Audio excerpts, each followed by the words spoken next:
मुख्य सचिव महोदय, DGP sir, ACS home sir और कुंदन सर, सभी लोग इनका विजिट था यहाँ पे। साथ में एलपीआई भारत सरकार से, इरकॉन, कोंकण रेलवे, इन सभी के भी प्रतिनिधि बैठक में थे। यह एक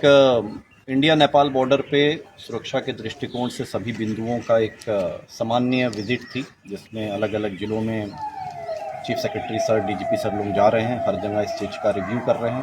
और ज़मीन पे जो सारी चीज़ें हैं उनका अध्ययन किया जा रहा है। तो एसएसबी का भी रिव्यू किया गया है और सारे बिंदुओं के एक एक चीज़ों का देखा गया है। अच्छे काम जो थे उसकी सराहना की गई है और कुछ बिंदुओं के ऊपर मार्गदर्शन दिया गया है। उस पर पुलिस प्रशासन, एसएसबी प्रशासन, संपूर्ण जो है टीम संयुक्त रूप से इन कार्यों को करेगी। जयनगर के नेपाली साइड के रेलवे स्टेशन का भी विजिट किया गया है। वहाँ पे भी रेलवे स्टेशन पे इंफ्रास्ट्रक्चर पॉइंट ऑफ व्यू से और क्या इम्प्रूव किया जा सकता है उसके ऊपर एक विस्तृत विमर्श हुआ है। आने वाले समय में वहाँ पे भी काफ़ी अच्छे बदलाव देखने के लिए मिलेंगे और सुरक्षा दृष्टिकोण से भी उस पे स्टेशन पे और क्या चीज़ों को सुदृढ़ीकरण किया जा सकता है, इन सभी बिंदुओं के ऊपर भी विस्तृत चर्चा हुई है और उसके ऊपर अग्रेतर पहल हेतु जो इम्पोर्टेंट डायरेक्शन है, निर्णय हैं, वो आज हुए हैं। आने वाले टाइम में इन सभी चीज़ों में आपको एक अच्छा बदलाव देखने के लिए मिलेगा।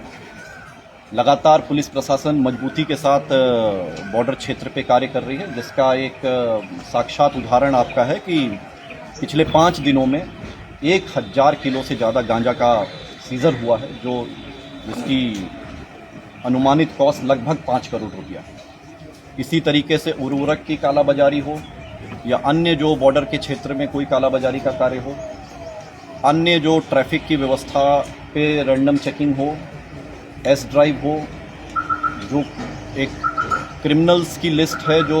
अगर इस पूरे बॉर्डर क्षेत्र पे सक्रिय हैं, उनके ऊपर विस्तृत तरीके से ढंग से उनका अनुसंधान होना और हम लोग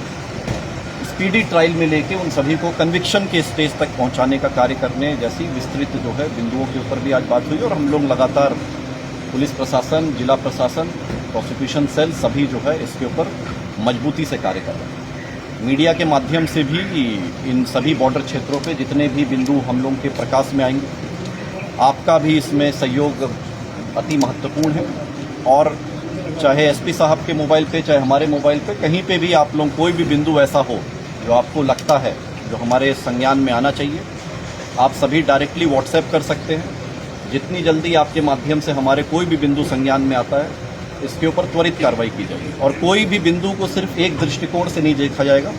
उसके सभी आयामों को लिया जाएगा। अगर कोई एक केस है तो उसमें कॉमर्शियल टैक्सेस के बिंदु, इनकम टैक्स के बिंदु, ईओयू के बिंदु, बैक एंड उसके लिंकेज, फ्रंट एंड लिंकेज, सभी लिंकेजेस को जोड़ते हुए एक संपूर्ण, जिसको हॉलिस्टिक इन्वेस्टिगेशन कहा जाता है, हर एक केस को हॉलिस्टिक इन्वेस्टिगेशन की श्रेणी में लिया जाए।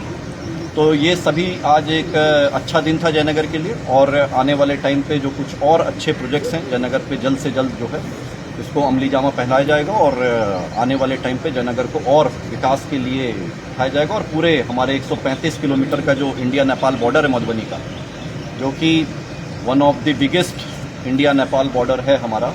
उस पर वाइब्रेंट विलेज भी जो हमारे जितने हैं 286 वाइब्रेंट विलेज को चिन्हित कर लिया गया है पूरे इस 135 किलोमीटर में। उन सभी वाइब्रेंट विलेज में भी अन्य जितनी योजनाओं को चिन्हित किया गया है कि हम लोग उन गाँव को देश के प्रथम गाँव के रूप में किस तरह से विकास उसका किया जा सकता, उस दृष्टिकोण में भी उन योजनाओं को सैंक्शन कराते हुए जमीन पर उतारा जाएगा। इन सभी गाँवों के जो पंचायत जो पड़ते हैं, उन पंचायतों में जो ग्राम सभा होगी, जो उनकी स्टैंडिंग कमेटी की मीटिंग है और जो उसके विकास के जो भी उस पर डिस्कशन है, उसमें एसएसबी को भी सेक्शन 25 बिहार पंचायती राज एक्ट 2006 के तहत एक स्पेशल मेंबर के रूप में सभी पंचायतों में नियुक्त कर दिया गया, ताकि एसएसबी भी इन गाँव के विकास में एक इंटीग्रल पार्ट के रूप में कार्य करें और एक समेकित रूप से हम लोग इन सभी कार्यों को संपन्न कराएंगे। बहुत बहुत